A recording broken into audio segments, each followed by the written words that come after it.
Scatter music.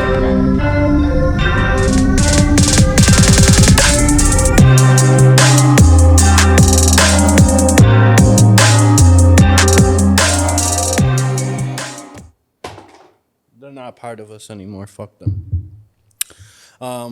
Yeah. Welcome the Fuck Back Spaced Out podcast. Yeah, make sure you like, subscribe, and you're following us on Instagram. Today's well, on today's episode, I'm gonna get high as balls and talk with Banksy Hates Me. What's going on, Banksy? How you doing? What's going Banksy on, man? Hates Me. Banksy Hates Me. Not Banksy. There's That's two right, of them. right. This is the Banksy Hates Me. Are you from Buffalo, New York? Basically, yeah. Were you born? I was born in Long Island, but my parents were from Buffalo. Okay. So they were living in the city. They had a kid. They were hippies, so they moved out to the country.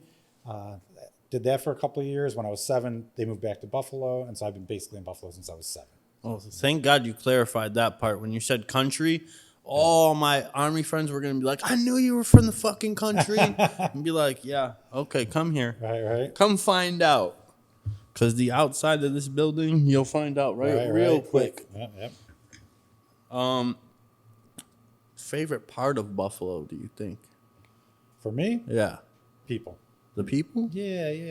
You know, I travel around a lot. I've been a lot of places, and you know, Buffalo being an old school blue collar working town, and yeah, it's shifted and things have changed a little bit, but I feel like the caliber of people you meet here, there seems to be a lot more real people.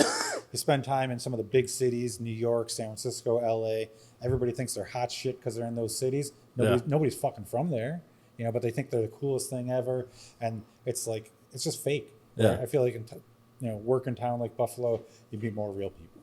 So. It's not like a social media town. Right, exactly. Yeah. I've noticed that when I went to LA, it seemed like that's all you see. Like, I just went to, shout out Zed's Dead. Uh-huh. I went to Zed's Dead at Riverworks this weekend, and I was tripping balls, and I tapped my homeboy. I was like, hey, Dave. He's like, what's up? Dave's not here. And then he's like, I'm like, and then I would look over, I was Dave and Shane. I was like, look at this. And I'm like, they're like, what are you pointing at? I was like, all I see is phones. Everyone's on their shit. Yep. All phones. And I grabbed my friend Shane, and I grabbed his phone, and I pushed it down. I was like, use your eyes, bro. Right. And he was like, no. And he kept watching it through his phone. And I'm like, bro, we're right here. Right now in the moment. Right. And everyone is focused on their phone, watching it through their phone instead of watching it right there. Right. Like, these people that you love and cherish and want to listen to are right there. And you don't. I didn't pull my phone. You can't find one picture from that night in my phone. Well, luckily, I'm old enough to have remembered when we didn't have phones in our pockets. Yeah, exactly. So I feel bad for the kids today. That's all they fucking know. So it's like, it's just part of the culture, day in and day out, where like, you know what it's like to go out and fuck around and not worry about it. Yeah. I'm like, dude, fuck that. I didn't notice I didn't pull out my phone the whole night until I got home. I was tripping balls, though. So I was in the moment. Excellent. And the moment I'm was sure you just enjoyed like, it way more than they did. Right. Man, I was just like so there was the Zed's Dead came on, and the lasers are fucking going. Not one. There was a couple lasers that went straight into my eyes the whole time. And I couldn't do nothing but do this and stare. And then when I looked away, it was like starry and fragmentations everywhere. And I'm like, what the fuck? And I'm all dizzy. And my friends are like, yo, bro, you good? You need the paramedics? No, bro, I'm just dizzy, I'm just dizzy. I didn't take nothing crazy. I just ate shrooms. That's it. They're like, fuck yeah. But that shit is wild. There, I believe it was 16 and over for that night. And 16-year-olds need to fucking chill the fuck out. Of course, yeah. That shit was fuck. I was like, holy fuck, you guys are fucking on. They were on one. Right. The OD amounts at that night were intense, and the amount of people just being carried out were like, Holy Crazy. Yeah, it's no fuck. good, man. Yeah. But it was a great night. Nice. Let's talk about art, motherfucker. Yeah. Let's get back to it. We were talking about I art know, we got before. caught off, yeah. Yeah, we got caught off guard for a minute. That's all We were good. talking about your shirt first of all. Yeah, so this is a Chow Monstro. Yeah. It's my buddy Johnny Chow. He owns Masuda Chow's downtown Buffalo here. Great restaurant and video pinball arcade upstairs. Yeah. Very unique thing for Buffalo. And he's been doing wheat pastes for many, many years with the Mickey Mouse with the skull on it. And sometimes the Mickey Mouse has got like a hatchet or anything. Yeah. And I see him everywhere. Yeah, we're talking about his stuff gets pretty well respected. It doesn't get knocked down and torn Covered down up. quickly. And from there, we were kind of talking about the difference between someone like him and stick figure. Yeah. And from my perspective, is stick figures walking a fine line between being like a street artist and a tagger. Right. Because taggers will put their shit anywhere. They'll be in and out quick. They tend to intentionally put stuff where they're not supposed to. And stick figure definitely does a lot of all of that. But he's also got an image and a message he's delivering. So on that level, he's more seen as like an artist. So he's kind of walking that fine line between the two, which is, I think it's good because he's drawn the appeal of two different kind of crowds. You know? And he's getting his message out there, and he's getting it out there everywhere. So everywhere. I don't think there's a soul in Buffalo who has not seen the stick figure guy. Right. Yeah, we only became friends last year. He showed up at one of my art shows, and he had already tagged my building downtown.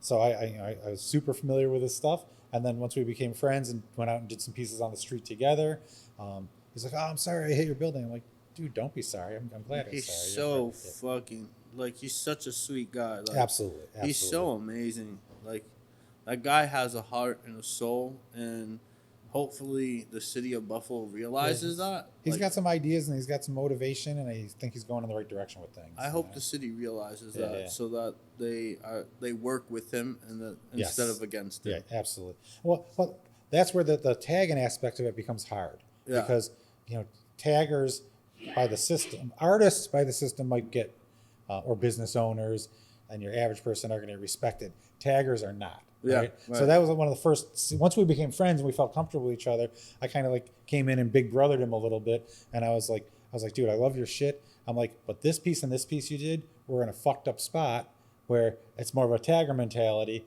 where people are going to be pissed off you did them there, and like if you want to get to the next level and be artists, like you don't want to give up your tagger roots, but you also got to pick and choose your locations. I mean, placement is always great, but there's the visual placement, and then it's the how much are you going to piss people off placement."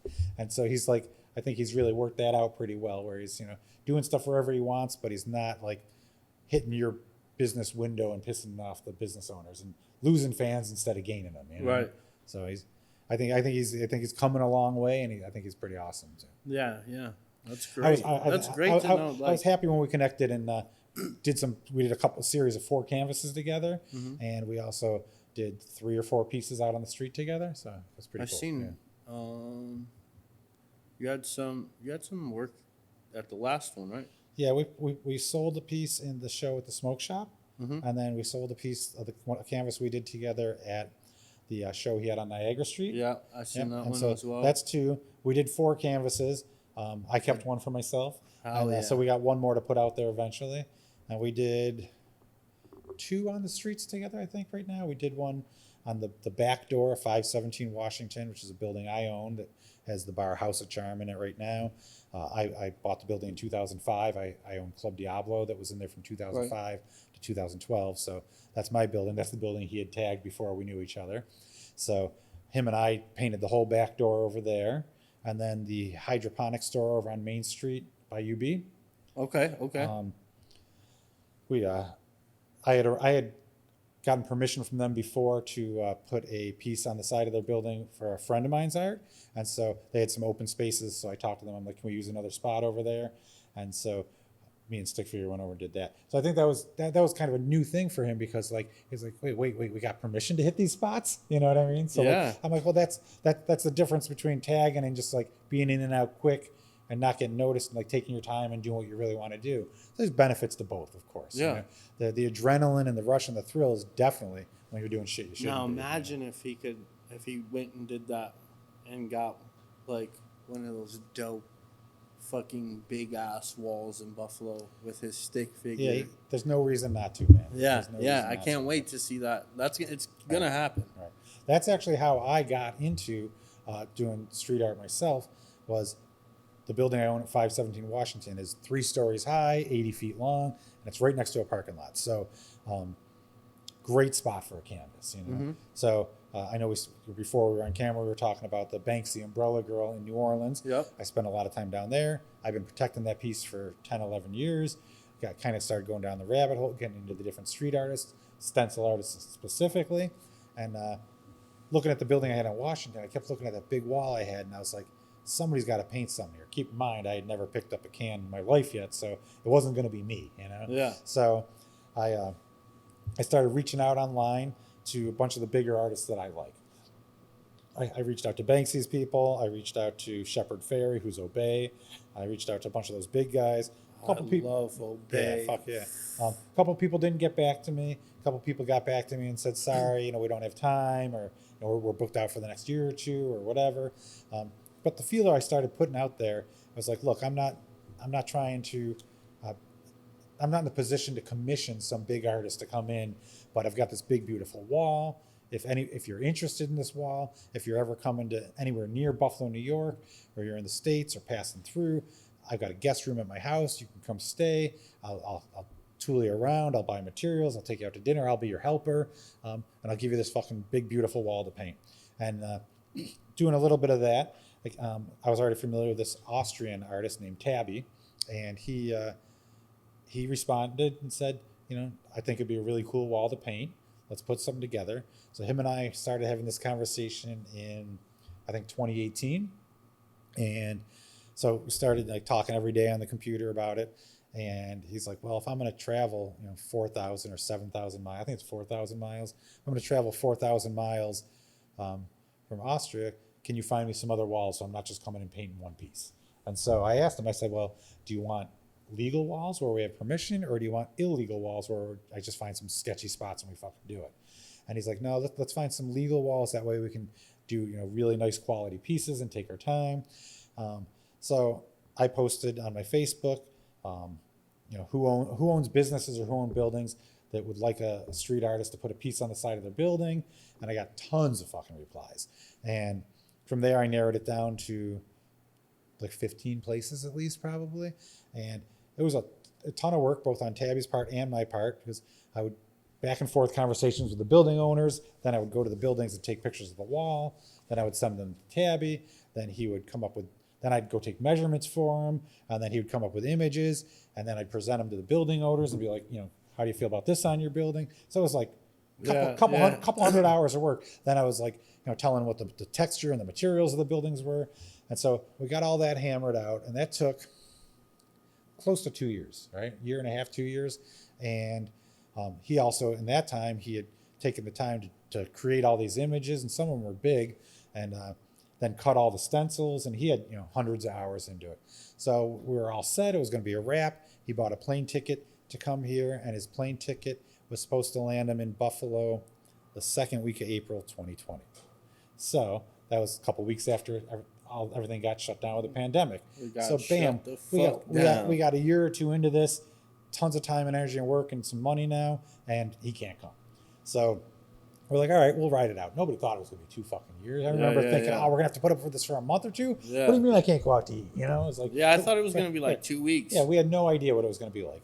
But so we got through the summer and started to realize that this was going to be a long, long thing. And Tabby made the suggestion to me. He said, I got an idea. He goes, how about I send you a couple of the simpler stencils I was going to do in Buffalo, and you go out and paint them on the street for me. And on his website, on his blog, we were going to put a whole article up about how to paint a mural from 4,000 miles away during the pandemic. So we weren't hiding that like I did it for him. That's what it was all about. And I'm like, that sounds dope, but I don't know how to fucking paint. And like anything, you think it looks easy, but you got to know the tricks, otherwise it's not going to come out right. And he was very supportive, and he was a great teacher from 4,000 miles away. He's like, we can do this. So he mailed me the 2 stencils he wanted me to do on the street, which were just black and white, 2 or 3 layers, maybe 4 layers, but not too crazy. And then he sent me a very simple, those were different chimps with different carrying different signs. And then he sent me a very simple 2-color, black and white, 2-layer stencil of a penguin that he had done. And then he made some videos for me, like YouTube kind of videos, how, like what to do, what not to do, tricks to know. Did that, sent me that, and then he said, all right, now I want you to practice that penguin, do it 20 times at home. So I sprayed it 20 times. I did on my fence, did on cardboard, or whatever the fuck I could find. And I got, far from good, but confident enough to do that much. And then he's like, all right, you're ready to hit the streets. And I was like, oh, fuck, man, I don't know. Because if I want to put if I'm going to represent myself and put something shitty out there, who cares? But I'm representing somebody else, an established artist. It's got to be right, So I was a little nervous about it. But like I said, he was a great teacher. So I went out one day, set up on the streets, had the tripod and the phone, and we were FaceTiming, and I was doing all the little tricks he told me. And he made me take a bunch of steps that like normally you wouldn't take today, but like extra steps to just make sure it was right, extra precautionary steps. And he guided me through it, and we did the 2 pieces, and they turned out fucking great. So after that, I was like, God damn, that was fun. And I'm like, I want to start painting. And but I was like, but I got a couple problems. I've never been artistic. I've never been like, I never was really into drawing or working with Photoshop or any of that shit. So I was like, how do I take this to the next level, And we were joking around about it. And he's like, well, you're a big fan of Banksy. And there's tons of Banksy black and white stencil images on the internet, hundreds. And we're like, well, I'll just start downloading some of those images and cutting them out and practicing with those. I'm like, all right, that's a good idea. So I started doing that, and I got the bug bad. I was totally digging it, and I just started painting on anything I could find. Old street signs that were laying around, pieces of cardboard, whatever. And one of the things ordering dominoes, doing right, that. or whatever. Right. And one of the things I also do is I explore abandoned buildings. Yeah. So I would always find weird materials or signs and stuff like that in buildings to paint on. So I started taking that stuff home, and I did a series. I think the first time that I came up with the idea of Banksy Hates Me was I was just doing this for fun. And I was posting it on my personal Instagram, and I was posting it on my Facebook and showing my friends, and just kind of screwing off and having a fun time with it. Also in there, we've got the super social person. So I was always with people, like 20 hours a day I was with people, 2-3 hours a day I was alone. And then the pandemic hit, and I'd been living with a woman for 11 years, and we split. So I went from spending all my time with people to spending no time with people. And so that took some getting used to. And so I started working on a couple projects. I'd been working on a book for about 5 years, and I decided to crank that up. And I finished the book. It's in editing right now. So I did that big project for myself, and then the art was the next project, right? So the art. I hate when people say, "Oh, that saved my life." I wouldn't say it saved my life, but it really helped me balance out the loneliness and the not having people around, and just the big change in my life that lots of us experienced through the pandemic. So back to the story, I started, painting on things, and the old children's hospital that's closed, I'd gone over there and I had taken a couple signs off the side of the building that said OBGYN parking only. So I took those signs and I painted some things on them, and I painted a Banksy chimp, like the Banksy chimp that he's got the placard on his chest that commonly says, laugh now, but one day we'll be in charge. So I took that chimp and I put it on the sign, but I wanted it to flow with the OBGYN part of the sign. So I put a woman's symbol on there, but it was a woman's symbol with a power fist in the middle of it on the chimp. And so for some reason, when I posted that on my Facebook, people just started going crazy about it. Like, I love that piece. I love that piece. And then people started asking me, they're like, can I buy that, or would you sell that? And I was like, hadn't even crossed my mind about any monetization with it. I was just having fun. So I'm like, well, shit, I'll sell you my dirty socks if you want them. So you want to buy this, I'll sell it to you. So I'm going to try something. So I went to Michael's or Hyatt's or something and bought a small pack, like a 10-pack, a little, 8x10 small canvases. And I painted that image on each canvas and did the woman symbol, peace symbol, a different color on each canvas. And then I'm like, well, how am I going to market this? So I created a big cartel page where you can sell stuff. And I'm like, I need a name. And put a lot of thought into it because there's a bunch of artists out there that, for lack of better terms, are rip-off Banksy artists. They do Banksy style things. They even use his images, which I do as well. I try and use his image, but incorporate it into something else. So it's not 100% Banksy, but you see it draws your attention because you're familiar with Banksy images. So I'd seen a lot of artists who were doing that kind of have a mystery around them. Like they didn't let you know who they were. They hid behind the artist's name. And there's always this mystery of maybe that's Banksy or maybe that dude's got something to do with Banksy. I'm like, I didn't want to do that because I didn't really see myself as an artist, you know? And I was like, man, I just don't feel right like perpetrating that I'm somebody I'm not, you know? So I'm like, how can I express that? How can I express that? And I was bouncing different names around my head, and then it just popped into my head, Banksy Hates Me. And I'm like, that's so stupid and so funny. I'm like, and it says right there, hey, I'm not Banksy. And hey, I'm so bad at this that Banksy fucking hates me for it. You know, it's like ridiculous. Yeah. So I just thought I wanted to make sure that I was like making fun of myself in the situation. Right. Like, don't take me serious. I don't take myself serious. So I did set up an Instagram, Banksy Hates Me. I put the canvases out, fucking put them online. And because I'm a big Banksy fan, I'm on like a bunch of different fan pages on Facebook and Instagram. So I plugged that I was selling these canvases there. And in like 2 hours, I sold them all. You know, my first canvas release, put them up for, I think I did $175 a canvas. And then I did 2 special editions for like $2.25 each. And bam, sold them all like quick. And I was like, holy shit, this is crazy. And then from there, I just kept going, doing more and more pieces, and then trying to get a little better at it. And it's kind of just snowballed from there. Since then, I've been, had 2 different galleries in New Orleans been selling with.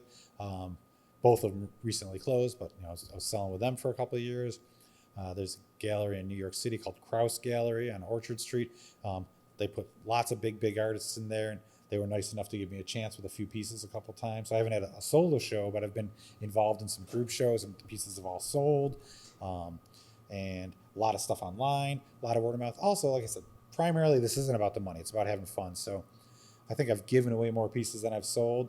Every city I go to, I put a free piece out on the street for people to find. That's fine. And when my friends say they want a piece, I'm just stoked my friends want a piece. So I've like made tons of pieces for my friends for free. Or if I'm traveling around, I stay at somebody's house before I leave them a piece, stuff like that. So I'm just having fun. Yeah. And then I started getting out. So a lot of that was starting just at home on metal signs, canvases, whatever. But I had that bug from working with Tabby on those 2 pieces on the street. So I slowly started doing stuff on the street. And eventually, the pandemic came and went. And in May of, the last week of April, first week of May. Come back, pandemic. Right. At the end of April, beginning of May 22, Tabby came to town. And we hit the streets with the 20 or so images that we had planned to put his pieces out there. Now, that was 100% his artwork, his creativity. I was just his gopher and his helper. Okay. So, I got to spray a little bit, but it was his creation. Which ones were they? So there's a bunch of them. There's on the side of 517 Washington, which is my building, there's a huge tank. It's about 1.5 stories high. This tank is bursting through the wall. And then there's a meter made writing a ticket, and there's a sign that says no war after 7 p.m. Yeah. That's probably my favorite piece. I'm biased because that's the piece that brought him to Buffalo, and that's on my building. And he stenciled the parking meter guy, but the tank was so big, we didn't do it with a stencil. We projected it on the building in the middle of the night, and we painted the whole thing with brushes over the whole night. So that was really cool. What? So that's the big one he did. That sounds wild. Yeah. All night you're fucking. Yeah. We worked in. He was in town for 5 days. We worked 4 of the days, and we put 50 hours in painting in those 4 days. So that day we did like a 17-hour day because we already worked all day, and we were waiting for the parking spots in the parking lot to open up next door to be able to set the projector on. So after we worked all day and it's getting dark out, we're like, we'll drive by and see if there's spots. And there hadn't been spots for 2 days. We're like, fuck, we might not get this piece up. And the spots were open. So we're like, I guess we're working all night, man. Have you been to Austin, Texas? Briefly, yeah, twice. Have you ever been to the old Hope Wall? I'm not sure. It was like near 6th Street. It's a couple blocks down from 6th Street. Behind, I think it was like I want to say it was Salvation Army. All right. It was near. I saw so much, so I probably but it was like it was supposed to be a building that was supposed to get built. Right, They right. stopped the building from getting built, and then it was like 3-story high of graffiti, just Nice, straight nice. graffiti. I think I told this story on one of the podcasts. My ex-wife left, and I was just needing time for me. Yeah, yeah. And I was going through it, like thinking dark ass thoughts at that time. I went to this wall. I met 2 homeless people and became really good friends with them, and then became really good friends with like a group of homeless people. Nice. And it was just crazy. Austin is, Nice. I love it. I think you got to mix up the people you hang out with. That's what The I think. street art there, Right. though, I was like, holy Yeah, it's crazy. shit. Yeah, yeah. Cali, too. Yep. Cali is like, It's San Francisco, LA. So I've been all around this country, but during the pandemic, when you really couldn't fly places and go out of the country and stuff, I have a beater van that's set up as a camper inside, and so twice I drove all the way around I the need country. to buy that off you. Yeah, I ain't going nowhere, man. Can I borrow it? No, nobody gets it. But so the first time I took it out, me and the ex and the dog, we did 12,500 miles, did 5 weeks, and we hit like 35 national parks, and we just went around. It was beautiful, and I wasn't painting yet, so that was not a paint trip. You're But living then my dream life. it was great. But then last summer, I took the van and drove 6,500 miles over 3 weeks. And instead of doing a big loop around the country, I kind of just went straight there and straight back, more or less. And I tagged like 30 places across the country going. So I was putting my paint up everywhere. So that was a lot of fun. And I drive down to New Orleans and do it there a lot of times. And now that people are more comfortable with flying, I started last week. I flew to London and Bristol in the UK for a week, and then I flew. Yeah, I flew to. You went with stick figure, correct? No, I put some stickers up for him. Okay. But he wasn't with me. Okay. And I went to the Middle East, and I went to Tel Aviv and Palestine. I've been there. This is my 3rd trip over there. That's dope. Yeah, amazing. And all 4 of the cities I spent time in, there's tons of street art. So Yeah. I've been to well, I didn't really get to go anywhere in Germany, but Right. we flew to Germany. When you're in the military. Yeah, and that's the first time I ever had hot dogs, they were sausages. I don't think they were hot dogs, but with mayo. They put mayo on it, and I was like, "Where's the ketchup? Where's the ketchup?" And they were like, "What?" Right. Everyone's like, "Yeah, bro, they use mayonnaise. Just try it. Just try it." So I tried it. And I was like, It's "Not bad. Not bad. All right, I can eat this. I can dig it." Nice. But Kuwait too. But all the graffiti I'm seeing in like Iraq and Kuwait were like in Arabic, so I Right. couldn't read it. Right. But I think it was like mostly like political, probably. Right. Not like actual art. But I can imagine like going to these different countries and seeing It's the amazing. art Yeah, it's amazing. that people do. Like it's like Germany, I know, has a huge course. street art culture. I mean, I feel like that's anywhere and everywhere. Yeah, it's really spread. Yeah. My favorite thing to do is to actually sit and watch the trains on Broadway. Yeah. So when I'm driving down Broadway, I'm like, I always want to stop and take a picture at Right. some of these trains. This one train the other day it looked so unreal that it was.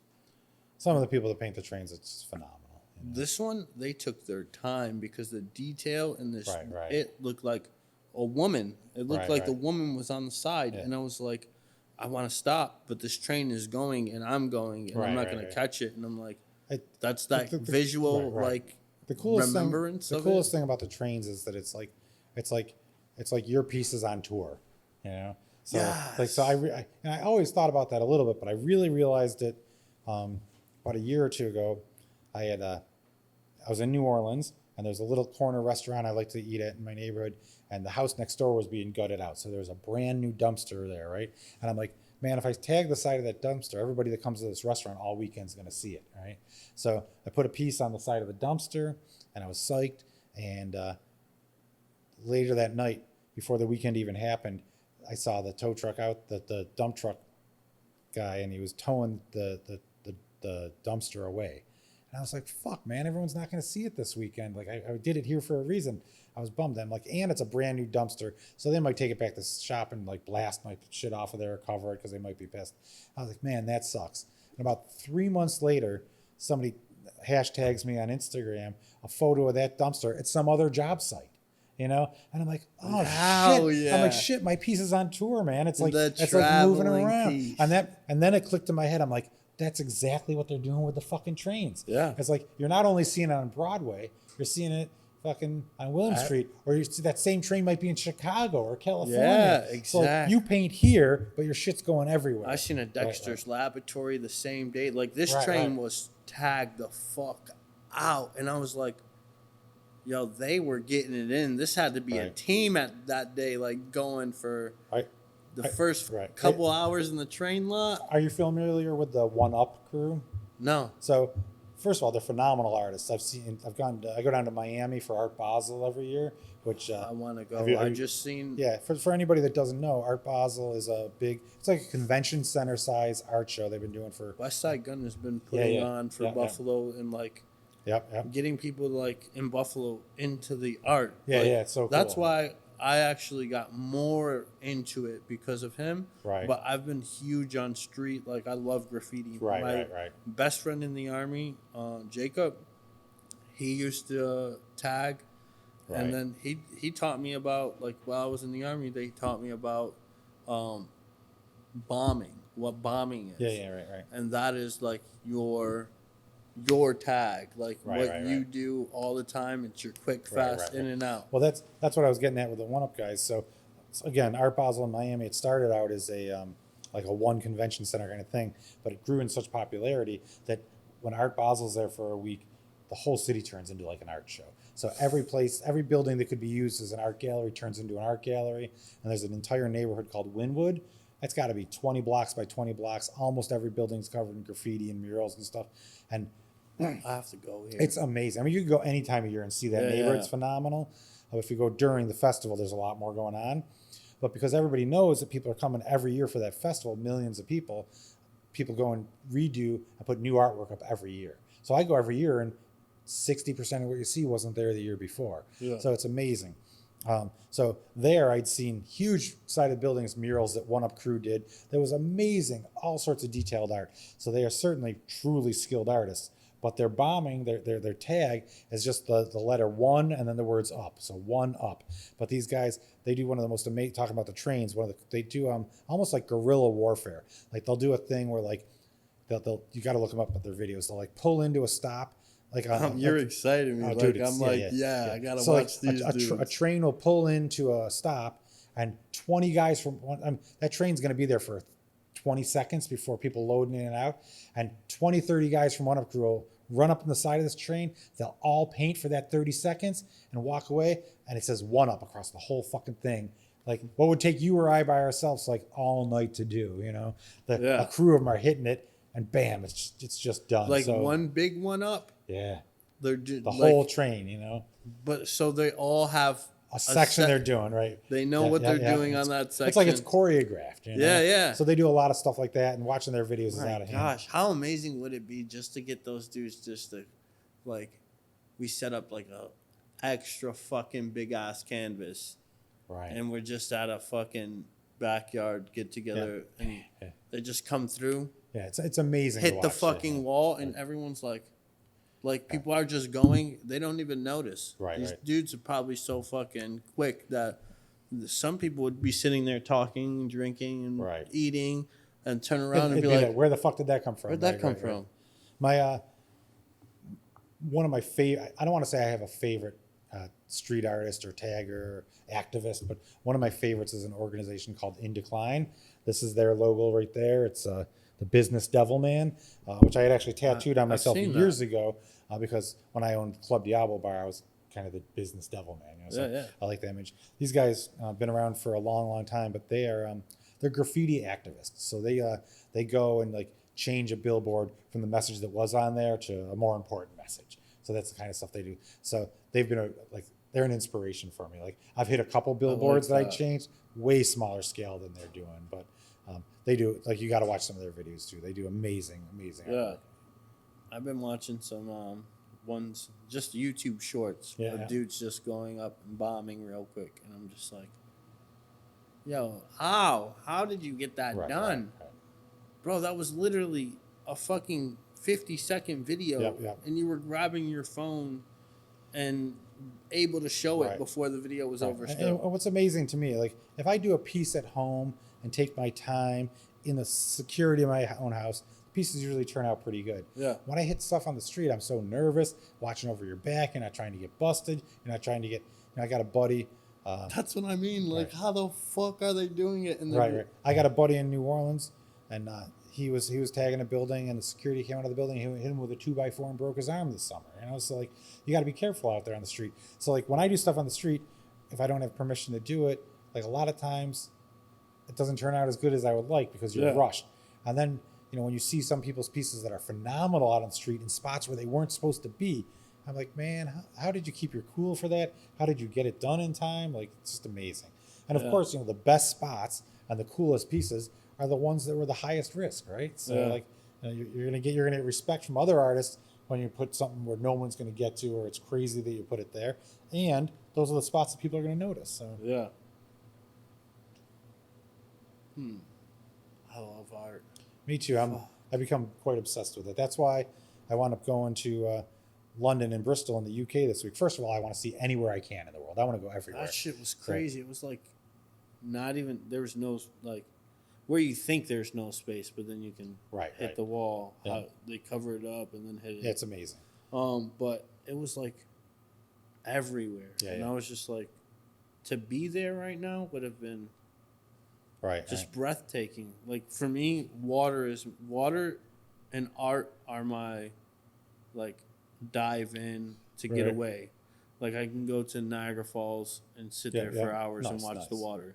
I can sit here, look at covers of really nice covers of albums, like vinyls. I love those, like, especially if they're really good artwork on them.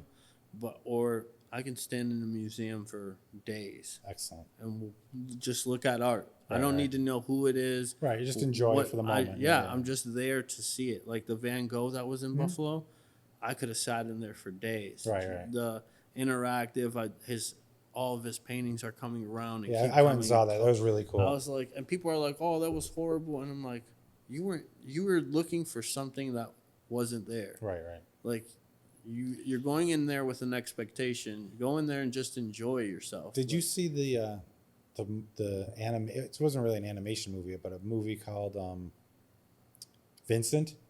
And so this was the only time a movie's been made like this. Somebody took it was a story of after Vincent Van Gogh died. Actually, it was someone that was like following his works. But this movie is made, and the scenery and the people in it all look like a Vincent Van Gogh painting. But what they did is they paint like kind of like stop motion or claymation. Every scene, every step is a different painting. So they did like hundreds of thousands of paintings probably to make this movie, sick. and it really looks like you're watching an animated Van Gogh. Yeah, and it's just like nothing's ever been done like that. If you like Van Gogh, watch that. It'll blow your mind. Yeah. I watch those, like, so if I like want to learn something about anything, there's those ones where the people are drawing. Yes. Yeah. And they're talking about it. I watch a lot of those and videos for like, painting tricks and stuff. Yeah, and I'm sitting there like listening to them, learning about money or like about Gandhi or something, and they're just like drawing it all out, and I'm like, holy fuck, you're drawing this fast as fuck, and you're really good at it. Or that guy who's like drawing on the erase board, and he'll be like, draw this with this.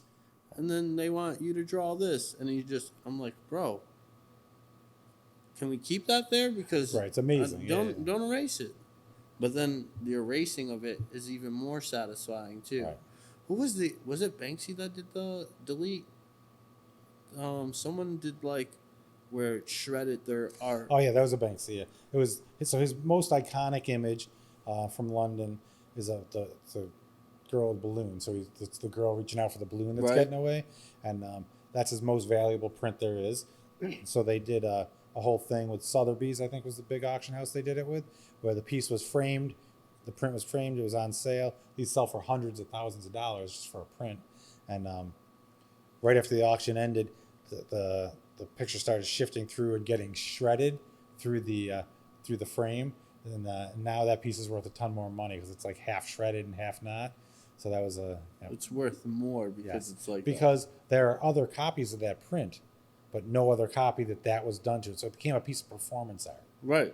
So that piece is worth more. Which is so crazy that he added like time to do that. So my opinion is, like, I don't think that like the story they project is that Banksy built the shredder into this frame long ago with the intention if someone was going to buy it, they could shred it and do this.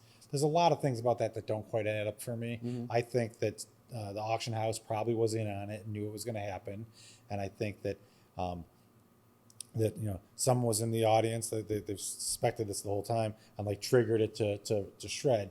But let's just look at the logistics. If you put it in there years ago, there's not a lot of batteries you could have put in there that would still be good and operate the shredder a couple of years later. Right. So I think that this was like set up shortly before it happened. And I'll go even further. There's a video you can watch online about how they did it.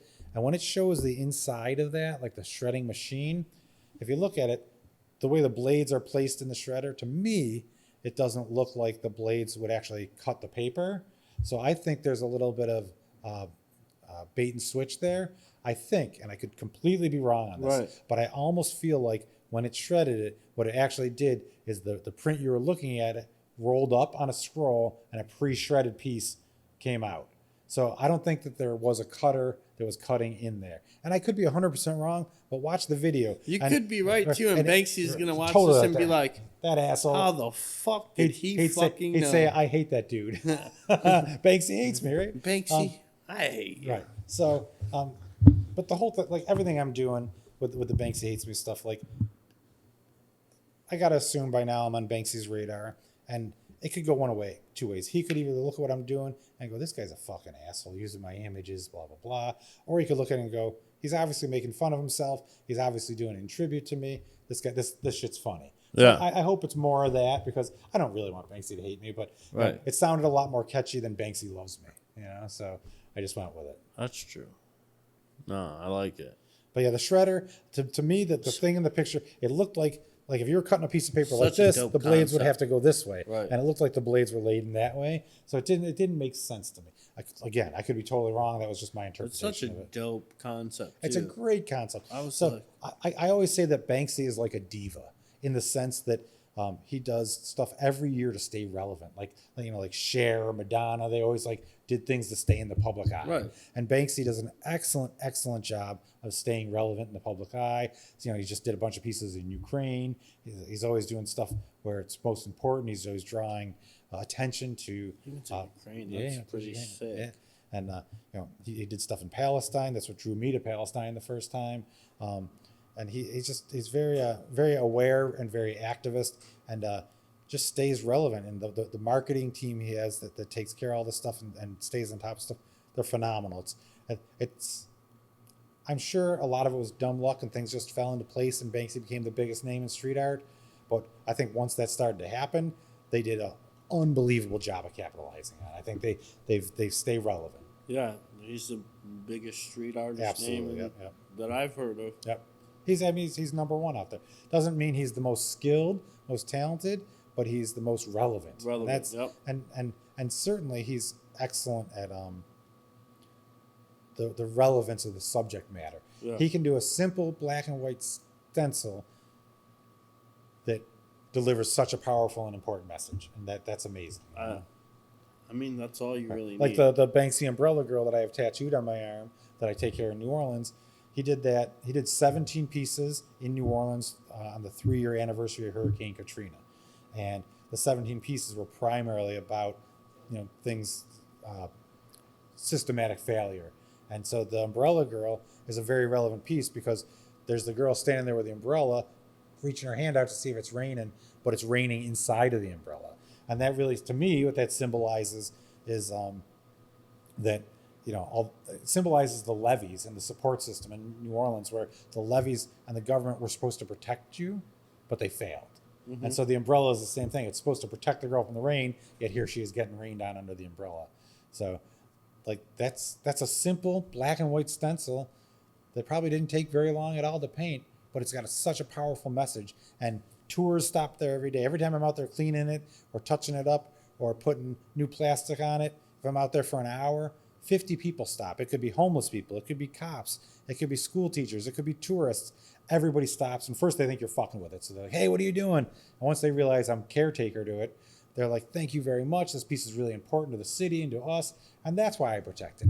Because I do understand that a lot of people feel that, and even the artists a lot of times feel street art's not supposed to last. It's supposed to be finite. It's supposed to be there for the moment. And I get that. And that's true.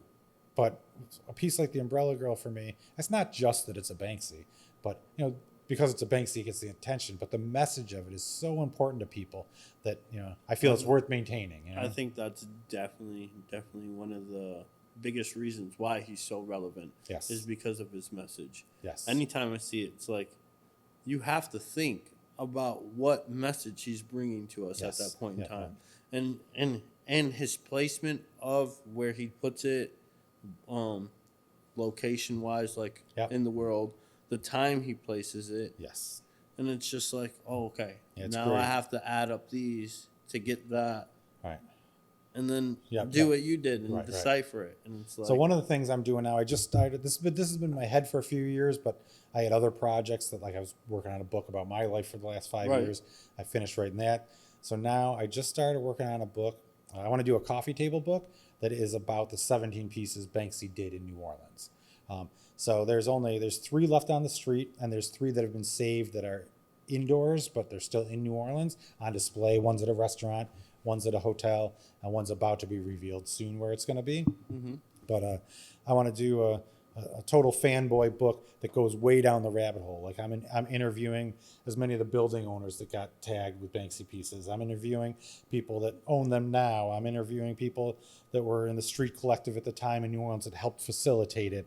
I'm getting all these photos of, like, here's a photo of the first day that Banksy piece was up. Here's what it looked like 6 months later when it was tagged. Here's here's after they tore the building down. So I'm trying to put together a book, and it's going to be a tribute to several things. It's going to be a tribute to Banksy and the 17 pieces he did in New Orleans. It's also going to be a tribute to New Orleans itself. It's going to give me the opportunity to highlight some stuff about Hurricane Katrina and some of the situations there. And also, I'll be able to sneak in and give some accolades to some of the New Orleans artists and even some international artists who have tagged in New Orleans, because I'm not going separate from the Banksy things, but if you've got a Banksy on the wall and some other artist came in and tagged next to it, then I can put that picture in the book, and then I can talk about that artist too. Mm-hmm. So that's the project I'm working on now. Probably take me 2 to 3 years right now to get that together. Getting interviews with some of the people is really tough. I've become friends with the guy that owns the building the Umbrella Girl's on now, and we've been trying I go to New Orleans like every 2 months, so we've been trying for 6 or 8 months now to coordinate his schedule and my schedule so we can sit down, I can interview him. We haven't been able to pull it off yet. And that's just one dude. It's going to take me a couple of years, but that's a project I'm working on. That's more of my project. That's not a Banksy Hates Me project. It's a me project. But it all ties in together, because without the love of Banksy and street art, there would be no Banksy Hates Me. Right. Who's some other artists that you like? Not only street artists, like. So my favorite artist forever, as long as I can remember, was H.R. Giger. He's the one that designed the alien for the movie Aliens back in the day. Uh-huh. And so actually, my very first tattoo I ever got, it's an alien right there. Yeah. And I have, 5 or 6 of my tattoos are images of, nice.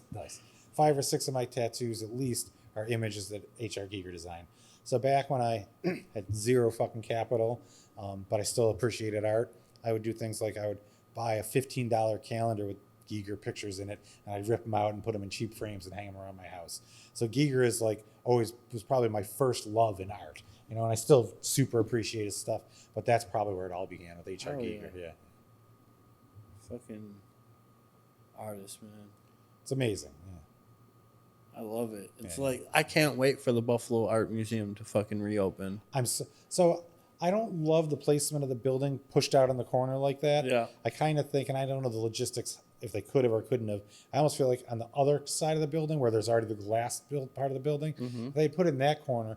Because I feel like when you come down Elmwood from the north towns, that building is kind of obscuring the view of the beautiful Albright Knox building. Now there's a lot of glass, and when you move around it, you can see the big building, the main building. So I'm not in love with the placement of that building. That being said, I'm dying to see what it's like inside as well when it's open and see what kind of art they have in there and all that. I'm super looking It looks forward like to it. we're going to be able to see some of the art from Outside, yeah, there's a lot of glass, so you got to be able to. Yeah, I'm excited, and it looks like it's going to be huge. Yes. Yeah. Like, I can't even remember. The last time I went to the museum was probably in high school, or not high school, in elementary school. Wow. Yeah. Like, I don't remember There's been a lot of good exhibits there, man. I don't remember going. And I missed out on all those. You know, Albright Knox is cool, though, because I remember, it's got to be at least 5 years or so ago, they sold a bunch of their big, classic, expensive paintings, like big names. Yeah. And they got some shit for it. And they came out and said, look, we're a museum of modern art. We're trying to stay modern, which means we got to sell some of the old shit and buy some modern stuff. Right. Keep relevant, keep in the times. So I'm hoping. I mean, I don't get. You're getting upset. They bought the art from somewhere. It's an art museum, yes, but a museum also has to make money. They can't only make money from free tickets. Right. So I'm looking forward. I'm really hoping that this new building brings in some of that new art. I see some of the new stuff. And one of my favorite things, like we're talking about the stunts Banksy pulls, one of the things he's done is over the years he went into a couple of museums and just snuck in and hung some of his pieces like without permission. And so go in there with a small canvas and stick it to the wall out of your coat real quick, and then it might be a couple hours before security catches on and people are walking by and looking at your piece of art. So like I got this idea in my head that maybe when the new big part of Albright opens up, you'll see a Banksy Hates Me in there. Yeah, that'd be sweet. That'd be sweet. I went to LA, a dispensary in LA, and by far my favorite dispensary. Right. It's called the Artisan Tree. And they had all art. Like you can buy art and weed. Nice.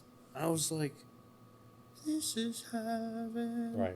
But did I have $6,000 in my pocket for a piece of art? Right. I did not. I was like blown away. There was like pieces with like gold flakes on it and shit. Right. And I was like, oh my God, that's so fucking dope. But have you been to the other little art thing on Main Street? Which one are you talking about? I don't know the name of it. I seen Constantine art is in there. It's like a little art museum that they Probably. have. I mean, I've hit a lot of the places. Yeah. I've been wanting to go to that as well. Favorite mural in Buffalo besides your mural? Okay. We will jump back to a story about one of my murals, but for now, I have two favorite pieces in Buffalo. Okay. On Washington Street, across from the downtown library, probably my favorite piece is the giant mural of the flowers on the building. Yeah. Forgive me, it's escaping me. I can't remember the artist's name, which I should know, and so I apologize. But that piece, just there's so many different layers to that building with like where windows stick out or parts of the building stick out, and the flowers like grow up and across all that, and it's gigantic, and it's a standalone building, so it's not like mushed in between other buildings, and so that's kind of always been my favorite piece. So I absolutely love that. And actually, that piece is that's fat. So before I get into the other pieces, Albright Knox actually was the ones who started bringing all these big, beautiful murals you see in Buffalo. Albright Knox paid for. So what happened is Albright Knox caught on to, they're like, it's time Buffalo realizes that murals and street art is a positive part of the culture, not a negative part. Right. So Albright started spending some of their budget bringing in big mural artists. And I don't know, but I got to guess a lot of these murals are 10, 20, 30, 40 grand, to have done. And so they brought in some heavy hitters, some really big names and some big, beautiful pieces, that being one of them. And then on Washington Street, a couple blocks down, directly across. So I own 517 Washington, where I had Club Diablo. Directly across from that, there's a piece by a New York City artist, kid named Logan Hicks. He's actually not a kid. I'm going to be 52 this week. He's about my age. He's a New York City artist. His girlfriend's from Buffalo, so that was probably his connection here. But his paintings, you got to go by and see it. He paints like city scenes, but it's stencil, but it's dozens and dozens of layers of stenciling. So when he's done, it looks like a fucking photograph. It's one of the most amazing things. So this piece, and it's probably as big as this wall behind us, that he did. It was right across from the building I own, so I was stopping by every day and talking to him and watching him, and it was phenomenal. He was there for 2 weeks painting, and what he does is he takes a bunch of, like for Buffalo, he took a bunch of photos around in Buffalo and a bunch of photos of people, and then he puts it in the computer and he creates his own landscape. Like, it's not actually the city skyline, it's different buildings of Buffalo put together to make a street, and then different pictures of the people patched in, and it literally looks like a photograph. It's like, and the thin, when he came and laid down piles of stencils on the ground for that day, the first day I saw him, it looked like a paper pile of spaghetti, 5 feet pile. I'm like, how do you like separate all these little pieces and lay them back out in the building? I was just blown away. So his piece is one of my top favorites in the city. And then my other, That sounds so you intricate. got to see it, man. I when you do. drive by, you'll realize you have seen it. Yeah. And then by chance, sadly, there is in the very foreground of the picture, there's a kid sitting on the curb. Probably, I don't know how old he was, 30s maybe, and a local Buffalo person is one of the people using the image. And that kid, like a year later, after the mural went up a couple of years ago, that kid passed away. And so it's such a beautiful tribute that he's in that piece. So when that kid died, like, people were going and like doing, like, putting candles and stuff there where that mural is. It's not where he died, but it was a perfect tribute to him, So that's a really cool piece. And then probably my other favorite piece in Buffalo is there's a bunch of beautiful pieces on Hurdle Avenue. Yeah. Mine's the astronaut. Right. On the back. Yeah. But my favorite one is the one that is Mark Twain. So it's all the different colors. It's a Brazilian artist named Cobra. He's like one of the biggest artists in the world, street artists in the world these days. He does huge size of buildings. That's what he's known for. And he always does like a picture, but then it's like different cubes and shapes of different colors throughout the picture.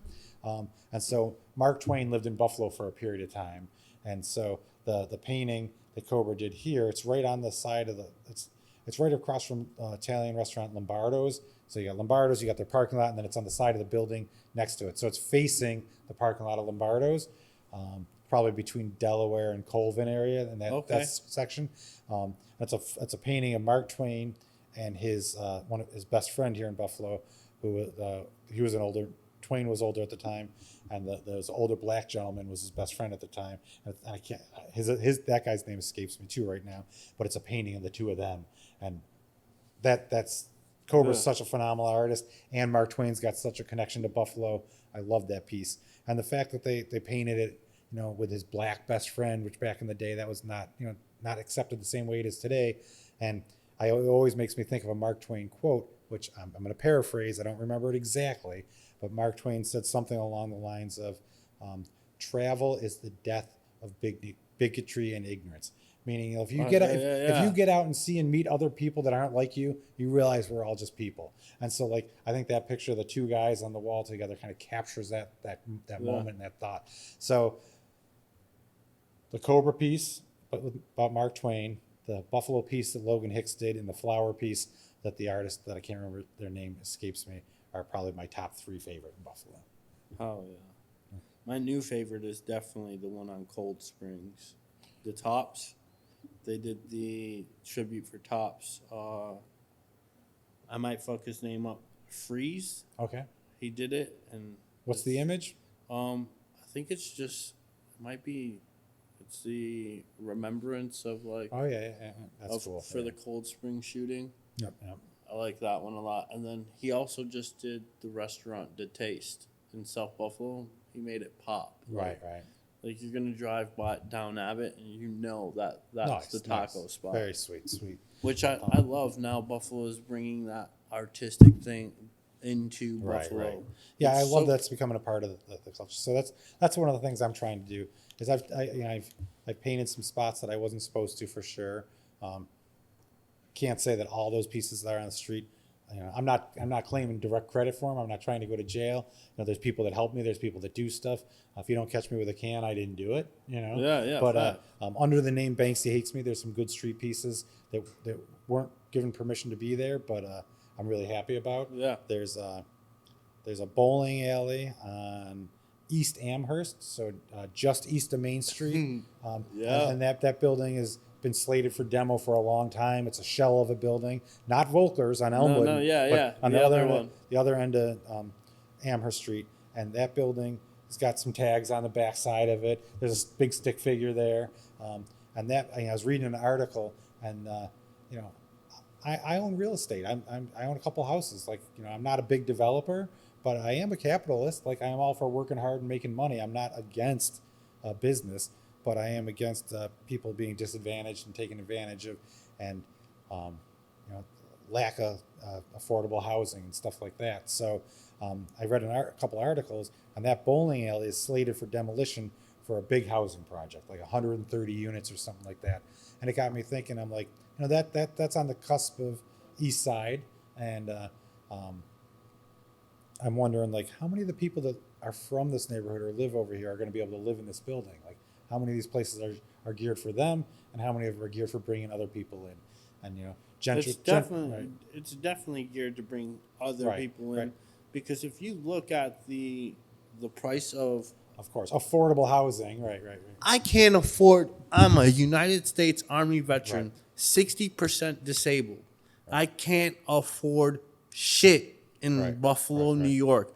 I moved back home because I thought this city was going to be the best option. And it's still cheaper than most big It cities. is. But it was way But cheaper before. now we're compared to Austin, Texas Right. with prices.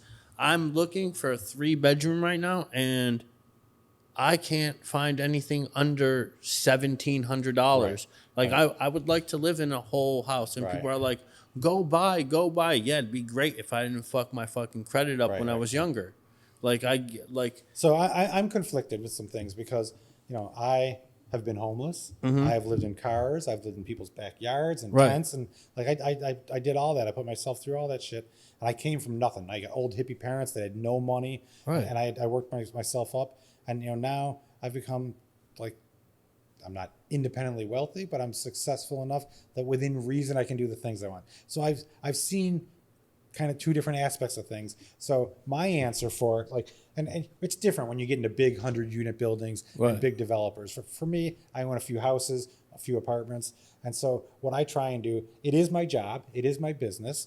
So when an apartment opens up and it's time to get a new tenant in there, I am going to put it in the ballpark of market value. Mm-hmm. And so that makes it tougher for people. But then I'm conflicted because I also knew what it was like to be on the other side. So what tends to happen is I have a number of tenants that I've had for a long time, and little old lady tenants that I know. And so they've been in my places for years. I'll never raise their fucking rent. Right. So I try and do a little yin and yang. Yeah, I'm going to make money when I can make money, but I'm also going to make sure I'm taking care of some people, because it's you don't want to not I always compare it to I certainly know being a landlord, you're the bad guy. It's definitely Yeah, viewed they as always that, point the right? landlord to and, be the and, bad and there's guy. a lot of Yeah. shitty fucking landlords, and there's a lot of landlords taking advantage of people. Absolutely, I try and do my best to not be that guy. Mm-hmm. But I also tell people, I'm like, well, if you were at your job and your job said, we're going to give you a $5,000 a year raise, have you ever said to your boss, no, give it to Joe, he needs it more? Well, this is my job, Yeah. So I am trying to make money as well, and I'm trying to have my apartments, and I put 20 years into owning houses where I put all the money back into trying to buy the next house. I didn't take any profit from it. So people look, oh, you're in a great position, I want that. I'm like, it doesn't happen overnight. Yeah, You no. got to put the time and energy into it. But I'm also going back to the other situation. I'm also aware what it's like to really struggle. Right. So I make sure there's a lot of people that I take care of in their units, that their rent's never going to go up, and I take them grocery shopping and stuff like that's that. that's so amazing. it's trying to find the balance, because We need more landlords like I you. want to survive and I want to make money, but I also want to feel good about myself. Yeah. So it's just trying to find that balance. That's amazing. So going back, I know we loop around the stories some. Yeah. Going back to the bowling alley, I started thinking about the fact they're going to tear this place down and put housing in there. So I went and put a mural there. That again, like, you know, I'm not the highest talented artist out there, you know. Right. But I went. There's a shed that sticks out of the building. Like maybe it's an entranceway to the building, or maybe it's a utility shed. But it's, you know, a long flat building with a shed that sticks out. That's probably like, you know, 8 feet by 10 feet wide. And so I went and painted the shed to look like its own little house. And then I put a big stick figure, not stick man, but a stick figure character on the building that's like the big businessman with a suit and tie, and he's holding a big wad of cash, and it says affordable housing coming soon. And then it's got like, I got rats living in little houses and stuff, and then it says, you know, affordable for who and stuff like that. And it's like, I really like doing pieces like that, you know. That definitely, that piece right there needs to be a print. That it could be for sure, because I would buy that print. Right. Like, nice, thank you. because that is that right there is, it's so shitty. Like it's my biggest frustration right now, because I'm living in a tiny apartment. Right. Yeah, it's great. My like, I have somewhere to live. Right. But it's not nearly big enough for my children, my dogs, and me. And then you're looking and you're like, they're literally trying to push anyone who is in a median of under a certain amount of money, because then you look in Niagara Falls, you can get something for under it. You can go to Batavia. You can go to. But it's you know, what do they say in real estate? Location. Yeah. Like, Niagara Falls is mostly a shithole, right? Yeah. Like, I'm not. It's ridiculous. It's poor government planning that you look at the Canadian side, and it's a multi-billion-dollar tourist. You're my fucking best friend. Right? It's a multi-billion-dollar tourist attraction. There's amusement rides. There's wax museums. It's beautiful. It's clean as fuck over there. You can go sit on the grass in the right. Then you come to the American side, and there's some nice things, but you go a block or two away, and it's like boarded up, fucked up houses and stuff like that. It's like, how did the Canadian side? You're one of the seven wonders of the natural wonders of the world. Canadian side capitalized it. American side, the falls are beautiful. We have, you know, the overlook and the Cave of the Winds. We have beautiful stuff. But how do we not capitalize? The nature on part is beautiful. Right, absolutely. But they let the neighborhood fall to shit. The only thing we have there is the Seneca Niagara Casino. Right. That is the only attraction. What else do we have? The fucking Hard Rock Cafe. Right. It's ridiculous. That little shopping mall. That thing. It's a joke. It's disgusting. First of all, you go in there and it's gross. It looks like it hasn't been cleaned in years. Right. And yeah, you go to the Canadian side, they have that bird place. They have everything. Yeah, it's everything. And it's like, why isn't that here? Right. Why don't we have a fear? It's poor city planning for 50 to 70 years. You know, where's the Ferris wheel on the American side with the American flag going through the sides of it or something like that all the time? Right. Where's like those slides to slide down or something like that? Throw a freaking mall, a nicer mall area, shopping centers. Just make it. They can do a lot. But the potential is there. You know? So look across the border. Exactly. It's the same layout of our border. Exactly. Yeah. And the total difference is like, right. You got to be kidding me. I can go to the Golden Nugget to get some freaking buffet. Right. I got to go across the border. There's only, where am I going? Hard Rock Cafe. Right. Rainbow with Rainforest Cafe. Right. It's pathetic. Yeah. TGI Fridays, and then the casino. I'm picking the casino out of everywhere to go. And that should not be the main attraction next to one of the seven natural wonders of the world. Yeah. Right.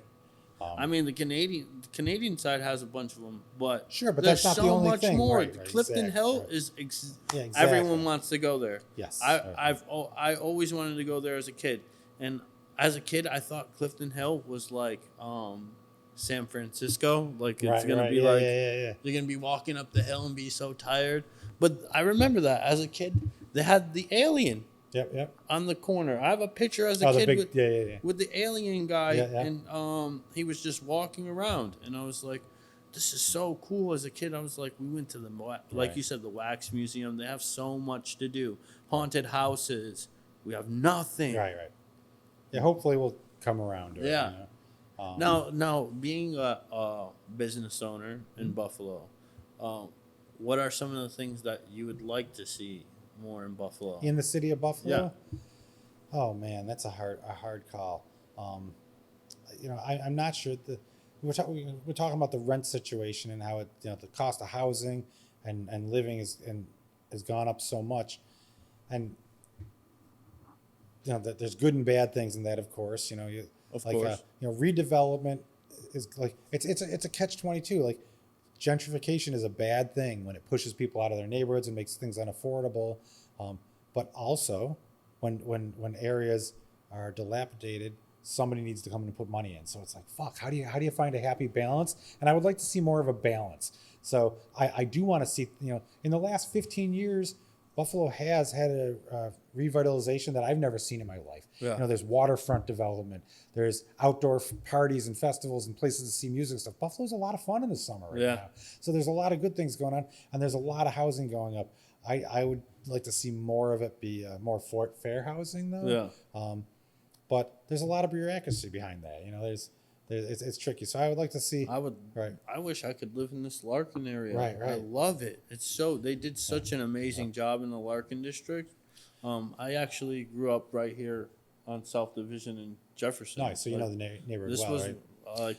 I used to get so the actual Larkin building. I used to get shot. Well, I didn't think they were shoot. That was the railroad track ones that would shoot at us. Yeah, right. But they would pull up in golf carts because I remember back in the day they used to drive around the Larkin district in a golf cart, but it was nothing. There was nothing there. Like there was a big gate behind it. And we used to jump or squeeze through it or jump it to cut across because it was faster to get across than going around this whole fucking building. So we're kids, of course, that's what we're going to do. And they used to chase the shit out of us.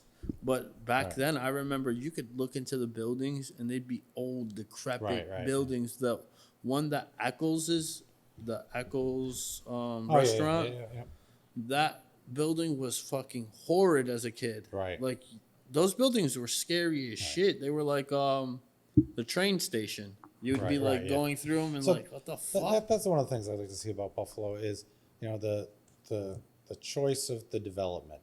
Like I don't like, I'm an Elmwood Avenue kid. I've been living in the Elmwood area since I was in 5th grade.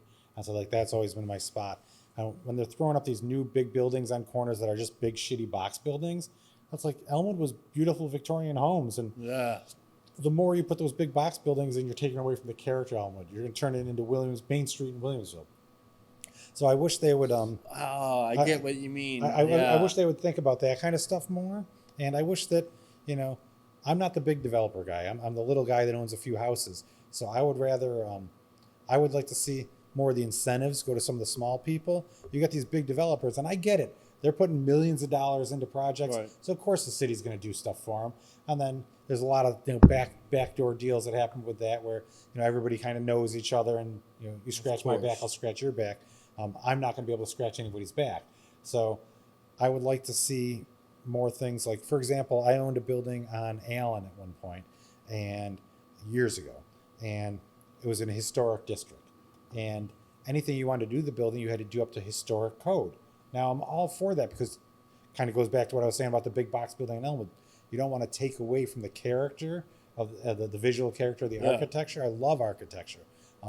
We have such great architecture. It's amazing. That's one of my things I talk up Buffalo, but I wish that there was more incentive. Like, okay, you're the small guy, you own buildings in the historic area, but you got to buy a window that costs $1,000 each instead of the window that costs $200 each.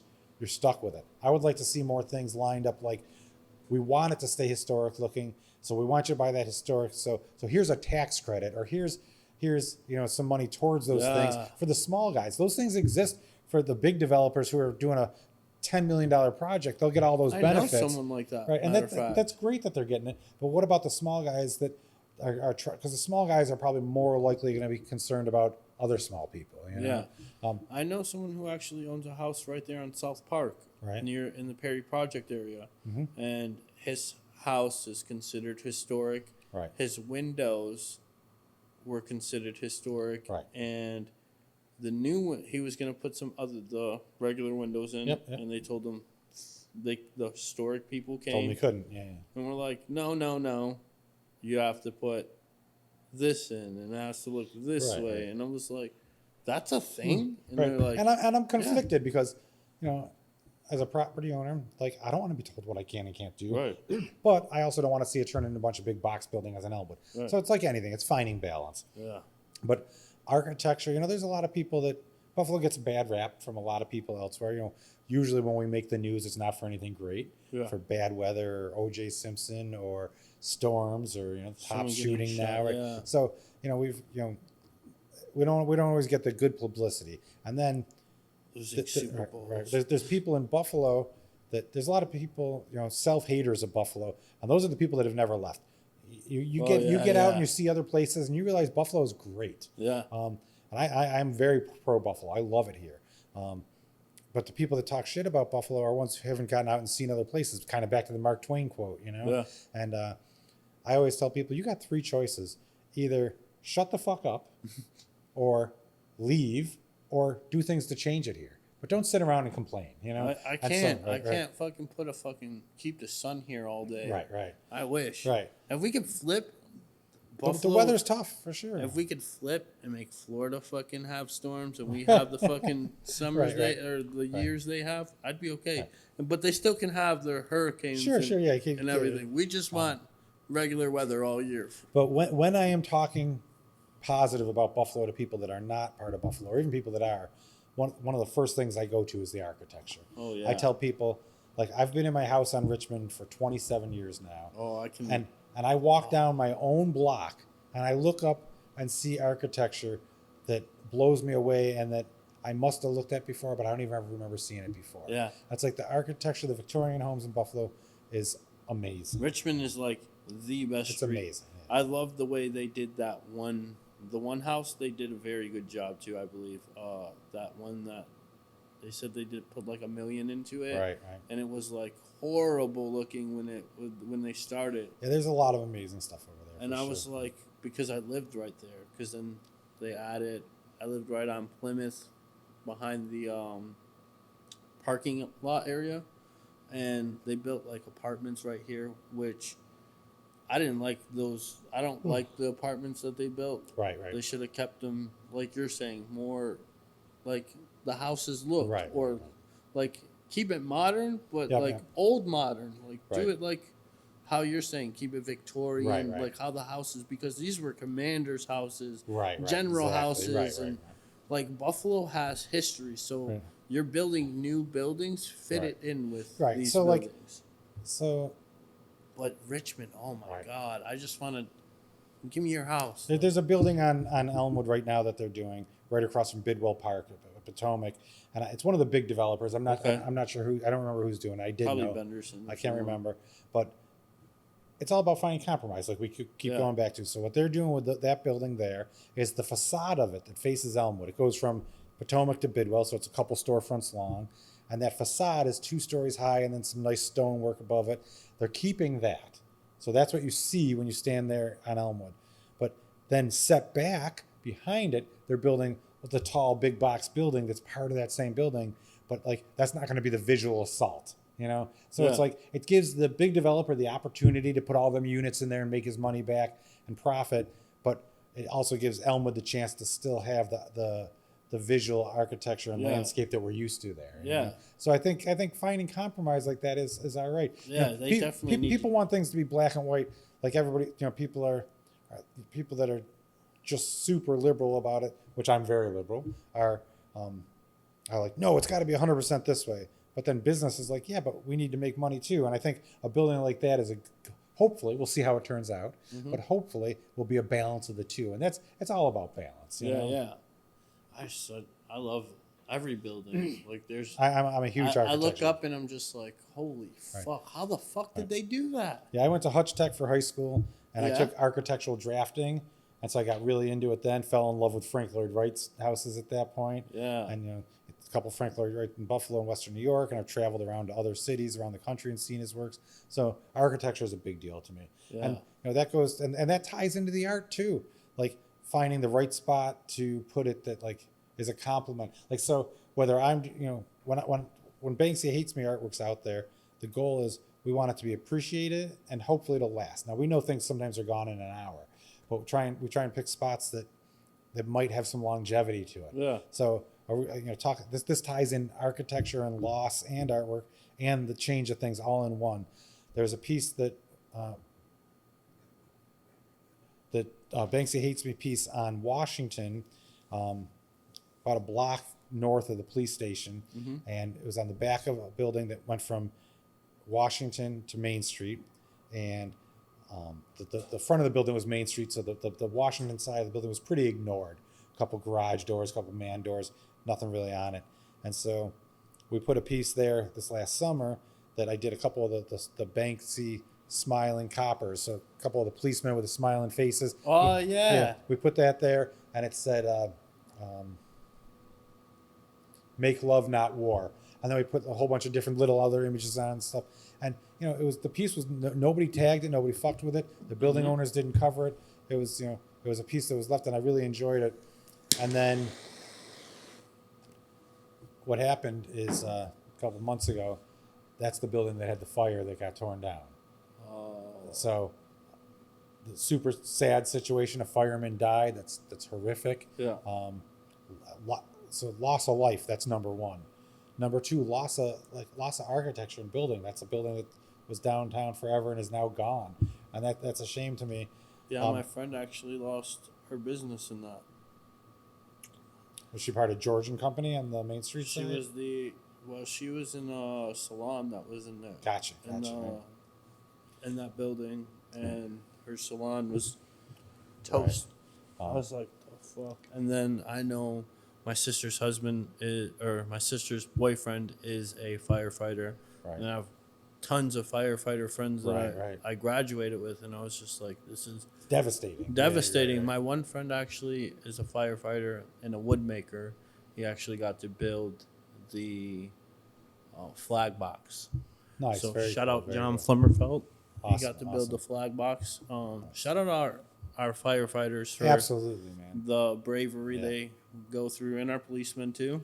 Absolutely. I know, there's, policemen get a bad rap, and there are a lot of bad cops out there, and there's a lot of good ones too. Exactly. Because It's a systematic problem. There's poor training. There's bad pay. If you can't put the time and energy into creating an environment where the cops are comfortable with people of different color or people of different economics, and they're naturally afraid of those people. Yeah. Like, you've got to do things to combat that. On the other hand, you saw what it was like in Buffalo when they couldn't get emergency services out for 4 days during the storm. People were busting into places, and we're not talking about like, if you need to break into a building to stay warm, I'm right there with you. like that one guy did with the absolutely. school. If you need to break in to get food to feed your family, absolutely, I'm all for it. But you saw a lot of just like They were frustration. breaking in and stealing stupid shit. Yeah, frustration and anger. I saw a grocery store owner on the east side. I think it was a Price Right, and there's a shortage of stores over in that neighborhood, and the store owner, he was frustrated, and he wasn't motherfucking anybody or anything, but I saw him on the news, and he's like, look at my video. People came in, they weren't taking the necessities, they were taking candy bars and sodas. This is kids just fucking around, and they smashed my whole computer system and screens just for vandalism. He goes, now I need to come up with $250,000 to buy all that equipment again before I can service my community that doesn't have a fucking grocery store. Like, that's not taking care of the necessities. You're hurting yourself in this situation. Don't get me wrong. I understand frustration. That's just like that Save a Lot. Right. Because that Price Right, I believe, is a privately owned Price Right, which our community does not get this. Right. There are big places. Go to Family Dollar. Right. Go to Dollar General. Right. Rite Aid. Right. or Walgreens. Right. Like, those are big corporations. Right. There's so many layers to it. Like, and people are like, well, insurance will cover it. Insurance might cover it. They're going to cover some of it. It's either way you look at it, it's going to be a huge pain in everybody's ass. And they don't get that that Price Right and that Save a Lot. Right. That Save a Lot that they did. Right. I don't think they're back open. Yeah, I don't the know. one on I think that's the one that was on the news that I'm talking about. Yeah, and like again, Sad. I understand frustration, and I understand feeling that there's no other way to express yourself. Yeah. But you got to think about how you're going to affect your own community in doing so. And I think also go after the people you're mad at. Like, for example, if you take one of those stores, again, I'm not a big fan of looting and property destruction to begin with. But if you're going to do that, if that's the decision you make, go after the stores that are taking advantage and disadvantaging you. You take like Rent-A-Center on Grant and Ferry got hit, and now that might be a small private-owned franchise or something. I don't even know what the situation is. But they've been taking advantage of minority communities since forever. So I'm not saying like that. Right, I'm not saying that was the right thing to do. Right. But if you're going to pick someplace like that. Right. And same with like the stuff that was going on in Seattle. Like if you're mad at the police, you burn the police station. You don't burn the Chinese store on the corner. Right. Like again, I'm not saying that's the answer. I'm not saying it's right, but misdirected, misguided, frustration and aggravation where you wind up hurting yourself. Do you believe that they put plants in like plant people? I think, well, let me say that I think anything is possible. Yeah. I don't trust anybody. I don't trust the government. I don't trust any organization. I don't trust the police. But even though you don't trust them, you still have to rely on all that. You do have to rely on all these things. So it's so shitty. So do things happen where one organization or one party or one movement does things to make the other group look bad and to say, see, those are fuckers? Of course that stuff happens. To who and what levels? It's all speculation. We'll never know. Right. And but nothing would surprise me. Yeah. So I go into things with an open mind. I'm not a fan of like the conspiracy theories of you automatically believe all these crazy stories. I'll listen to them all and I'll say they're all potential, but I'm not going to blindly believe them all. That's how I am. Right. I'm like, that could happen. I could see that. Right. And I'm like, all right, let's see if it. Yeah. So jumping around to tie in kind of what we're talking about in the art and stuff again. That piece that Banksy Hates Me had on the back of the building that burned on Washington and Main Street. We already covered that it was a horrible situation. Yeah. But for me, there was a moment of beauty in it. Is the Buffalo News and a few other places, they posted some photos of the firemen ripping open the back doors of that building to get in, to get to the fire, to look for their fallen firefighter. And the Banksy Hates Me mural is right here where it says "Make love, not war," and they're ripping the door open next to it. So there's some beautiful photos, like a tragic, horrible situation. But when I saw those images, we need that print. And when I saw those images and saw like the Banksy Hates Me piece there, and the news used that picture because it made for a good image, and it was like it told a couple messages at once, and I was like, I was part of that message, that was kind of cool for me. That's amazing. Right?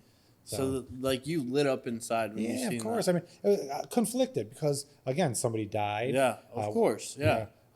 We lost another building. The cost is phenomenal. Taxpayers are paying for some of that. So like, it was a horrible situation. But yes, in the moment of seeing the photography incorporating the Banksy Hates Me piece and the firefighters together and the message that the image was able to give. Yeah, I thought it was powerful and I thought that was cool. Yeah, that's fucking beautiful. Rest in peace to that firefighter. No doubt, man. That shit hit. Like, I don't know where we were, and it was just like my sister's face was just like, fuck, this is going like. Right. And I seen the video and I was just like, fuck. Yeah, fire's no joke and water's no joke. No, it's like two very, very, very scary things. Yeah, water is definitely no joke. And people that run towards those situations, you got to applaud them. Yeah. And again, that goes back to the policing too. Like there are a lot of police that do a lot of shitty things, and a lot of police that I know a lot of great cops. I know a lot of great cops too, man. I know a lot of shitty ones too. And I know the saying ACAB, all cops are bad, all cops are bastards. And I even understand the perspective of if you're a good cop and you're not calling out the bad cops, that makes you a bad cop. And I understand that perspective, but I truly believe there's a lot of people in the police force that are trying to do good things. Yeah. I'm sure it's it's a hard job to keep a positive attitude. You're most you're definitely. babysitting jackasses all the time. You're dealing with the worst of all of our cultures at all times. It's got to be very frustrating. It's got to be very difficult. Again, undereducated, underpaid. It's probably very tempting to not do everything right all the time. Yeah, for sure. And so like I get that. I don't sympathize with people in that situation. I don't think you should stay in that position if you can't do the right thing. Right. But I also think that if you were a cop and you're there and you're trying to do the right thing, if you are trying to do nothing but call out the bad cops all the time and stuff, you're going to get overlooked. You're not going to get promotions. You're going to get desk jobs. You're not going to be up there and not going to be a good cop. So at what point do you say, I'm just going to go out there and do the best I can to make a difference? Because if I try and call you out for not making a difference, I'm not going to have the opportunity to go out there and do it. So it's hard. That being said, if you know a cop did something fucking dirty and wrong, like, you're kind of guilty if you don't call it out too, Yeah. So there's a lot of fine lines, and I'm glad we have police. I think there's a lot of police reform that needs to happen. I think, but education and pay is one of the key points to it. I think if you educate people better and the people that could do a good job, if they can make more money going somewhere else and doing something else that's less dangerous and less bullshit, why would they be cops? So that starts to suck from the wrong feed. Definitely need a more in-depth hiring system. Absolutely. And unfortunately, the opposite is happening around the country right now. Nobody wants to be a cop. The pay's not great everywhere. And you're under the microscope like crazy, and people are looking for reasons to call you out, as they should be. But it makes it hard to want to be a cop. Yeah. So now places are lowering their standards to be a cop. And it's like, if you lower the standards, you think we're going to get better cops? Yeah. Like, I don't know exactly what the answer is, but education and pay, I think, would be a good place to start. For sure. Education, and they're going to think that you're meaning, they need a bachelor's degree. No, they need. I don't mean a college degree. We've definitely been learning that college degrees are not all that they were cracked up once to be. I mean, if you're going to school for a specific thing, that education is important. But a bachelor's degree to be a manager at Tops, you probably don't fucking need. When I say education, I don't mean typical schooling. I mean more police training and more regular training, sensitivity things, how to deal with. There's a lot of different social change. Can I see that bottle of water? Yeah. There's a lot of different social changes happening. People are looking at each other and viewing things differently and want to be accepted differently. Cops need to know how to be part of that. They can't be uneducated. They can't be, if you get, and black cops kill black people too, but there is undeniably a white fear of black people, and it's built from stereotypes. And if you're going to be a cop, there should be the training and the education to help get you past that. Because if your natural instinct is a black guy's going to be a bad guy, and I got to shoot him before he maybe, shoots me when he's only pulling out his cell phone. That more training needs to be, And the flip side is, like, I wouldn't want to be the cop that has to make split-second decisions either. That am I going home tonight, or is this guy? Yeah. So again, that comes back to the training. There are bad cops out there, but I think a lot of situations aren't that it's a bad cop. I think it's an undertrained and underpaid cop. Yeah. It'll get better. Hopefully. I think it has to. It has to. Right. It has to. But it was great talking to you. Absolutely. I'm glad we got to do this. Yeah. And, I'm looking forward to seeing the finished product. And as I come up with some different projects, I'll come back and see you with other projects. Yeah, I'm looking forward to seeing more projects around the city. Yeah. And you bringing in people. Yeah, I had a great time bringing in Tabby. More fucking art around the city. We got 20 pieces of his big, beautiful murals in Buffalo from that project. I was so happy to be a part of that. And my goal is to bring more people in like that. So. Yeah. It's great. Where can they find you at? So Instagram is Banksy Hates Me, just one word. And that's the main spot. There's also a web store that's linked through there, and email, if anybody wants to email anything, is banksyhatesme@gmail.com. But Instagram is the prime spot. Oh, yeah. Yeah. Make sure you like, subscribe, and follow. Like always, make sure you follow Banksy Hates Me and check his art out. And you said you own 517 Washington? There's a bar in there? Yep, House of Charm is there now. Go check out House of Charm. Absolutely. Go blow that spot up. And check out Masuda Chow's on Main Street. My boy Johnny Chow's got the Chow Monstro. I have to go there. I still haven't freaking gone there. The and I food- want to the go food- play the food is pinball. slamming. The video card, it's set up to look like an alley in Japan.